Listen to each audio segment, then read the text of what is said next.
Hello viewers, Poppy's ওয়ার্ল্ডে আপনাদের সবাইকে স্বাগতম জানাচ্ছি। আশা করছি সবাই ভালো আছেন।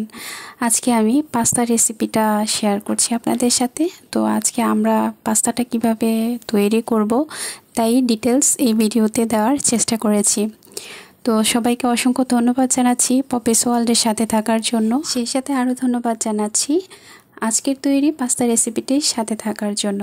তো চলুন আজকে পাস্তা রেসিপিটি তৈরি করার জন্য ফার্স্ট আমরা পাস্তাটা নিয়েছি। এখানে এই যে একটু ভিন্ন ডিজাইনের পাস্তাটা নিয়েছি। আজকে এই পাস্তাটা দিয়ে আমরা তৈরি করব। তো পাস্তাটা ফার্স্ট আমরা একটু বয়েল করে নেব।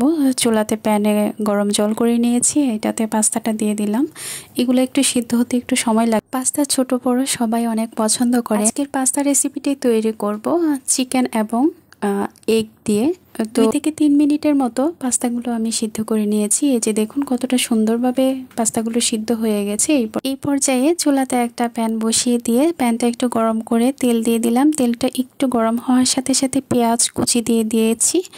এখন দিয়ে দিচ্ছি কাঁচামরিচ কুচি। তো কাঁচামরিচটা দিয়ে তারপর আমরা একটু ভেজে নিচ্ছি।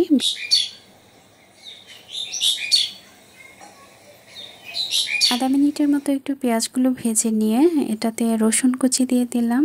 তারপর আদা বাটা দিয়ে দিয়েছি আর দিয়েছি লবণ। যেহেতু আমরা এটাতে চিকেন অ্যাড করব, এর জন্য আমরা এটাতে রসুন কুচি এবং আদা বাটাটা অ্যাড করেছি। এখন দিয়ে দিলাম একটু টমেটোটা আমি একটু ভালো করে পেস্ট করে নিয়েছিলাম, 1 চা চামচ দিয়ে দিয়েছি। এই পর্যায়ে এখন দিচ্ছি চিকেন কিমাটা আমি একটু জল দিয়ে ভালো করে মিশিয়ে নিয়েছি, যাতে করে একটু বয়েলটা তাড়াতাড়ি হয়ে যায় এবং পাস্তাটার সাথে খুব ভালোভাবে মিশে যায়। তো 1-2 মিনিটের মতো ভেজে নেওয়ার পরে ঠিক এরকম হয়েছে। এই পর্যায়ে আমি পাস্তার একটা মশলা অ্যাড করেছি। তো অ্যাড করার পরে আমি 1 মিনিটের মতো একটু রান্না করে নিয়েছি। চিকেন এবং পাস্তার মশলা, পেঁয়াজ, কাঁচামরিচ, রসুন খুব ভালোভাবে বয়েল হয়ে গেছে। আমি এই পর্যায়ে একটা ডিম অ্যাড করে দিয়েছি। ডিমটা খুব ভালো করে মিশিয়ে নিচ্ছি। তো আজকের এই চিকেন পাস্তা রেসিপিটির খুবই টেস্টি এবং ইয়ামি হয়েছে। চিকেন এবং ডিম দুইটাই বয়েল হওয়ার সাথে সাথে আমরা এই পর্যায়ে অ্যাড করে দিয়েছি পাস্তাগুলো। তো পাস্তাগুলো দিয়ে আমি একটু 2-3 মিনিটের মতো একটু ভালো করে ভেজে নেব।